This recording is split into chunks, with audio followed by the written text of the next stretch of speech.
পঞ্চমীর রাতে বেরিয়ে পড়েছি বনগাঁর ঠাকুর দেখতে। প্রায় 10:30টার সময় বেরিয়েছি বাড়ি থেকে। এই সময়টা একটু গাড়ি নিয়ে ঢুকতে দেবে, সেই জন্য আমরা একটু রাত করেই এসেছি। আর এরপরে তো মানে ষষ্ঠীর থেকে একদম নো এন্ট্রি শুরু হয়ে যাবে। 10:30টাতেও হয়তো নো এন্ট্রি থাকবে, খুলবে না, আসতে পারবো না। সেই জন্য একটু আগেই এসেছি। আর দেখলাম ওয়েদারটাও ভালো আছে, বৃষ্টি নেই। বৃষ্টি থাকলে বাড়ি থেকে বেরোনোও যেত না। আর যদি বৃষ্টি হতো প্যান্ডেলের সামনে পুরো জলকাদা হয়ে থাকতো, ঘুরেও ঠিক মজা পাওয়া যেত না। ৩ বছর পরে এলাম বলতে, মানে এর আগে যখন ৩ বছর আগে এসেছিলাম তখন ঠিক পুজো প্যান্ডেল দেখতে আসিনি, অন্য একটা কাজে এসেছিলাম। আর সেই আসার পথেই আর কি, আসা যাওয়ার পথে যেটুকু দেখেছিলাম। আর এবার এসেছি পুরো মানে মেন কয়েকটা পুজো প্যান্ডেল দেখার জন্য। বনগাঁর প্যান্ডেলগুলোও খুব সুন্দর হয়েছে আর প্রতিমাগুলোও খুব সুন্দর হয়েছে।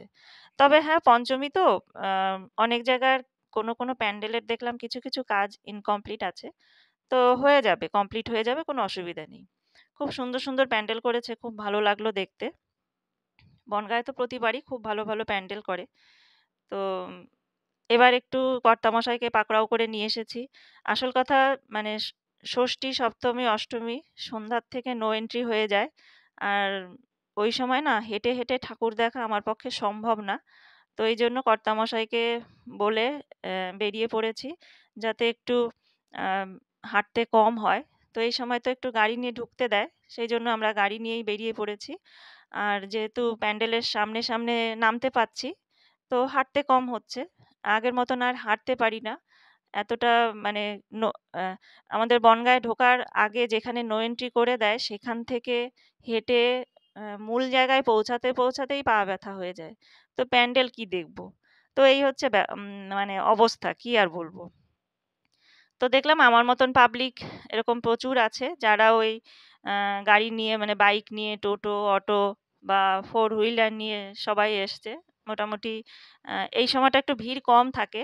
তো এত রাতেও কয়েকজন লোকজন বেশ দেখলাম ভালোই আছে। তো এরপরে তো বোঝাই যাচ্ছে যে আরো কত ভিড় হবে।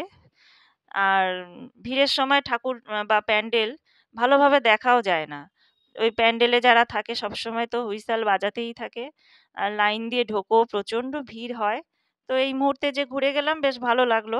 একদম হালকা, মানে লোকজন কম আছে, কোনো তাড়া নেই। স্বাধীনভাবে ঘুরে দেখে গেলাম।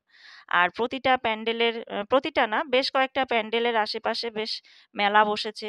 বড় মাঠ আছে যেসব জায়গায়, সেসব জায়গায় দেখলাম পুরো মেলা মতন বসেছে। বেশ ভালো লাগছে। খুব সুন্দর জায়গা, খুব ভালো লাগলো। তো এইভাবে মোটামুটি আমরা বেশ কয়েকটা প্রতিমা দর্শন করে নিলাম। আর ঘুরতে অনেকটা রাতও হয়ে গেল। এবার বাড়ি ফিরতে হবে। তো গরমও পড়েছে দেখলাম, বেশ গরম লাগছে। মানে এখনই এত গরম লাগছে, এরপরে যারা ঘুরতে আসবে সত্যি তাদের আরো গরম লাগবে। তখন যেহেতু আরো লোকের খুব ভিড় থাকবে। তো মোটামুটি আমার দেখা কমপ্লিট। এবার আমার বাড়ি ফেরার পালা। তো সত্যি গরমে ঘেমে গেছি। তো ভিডিওটি এখানেই শেষ করছি।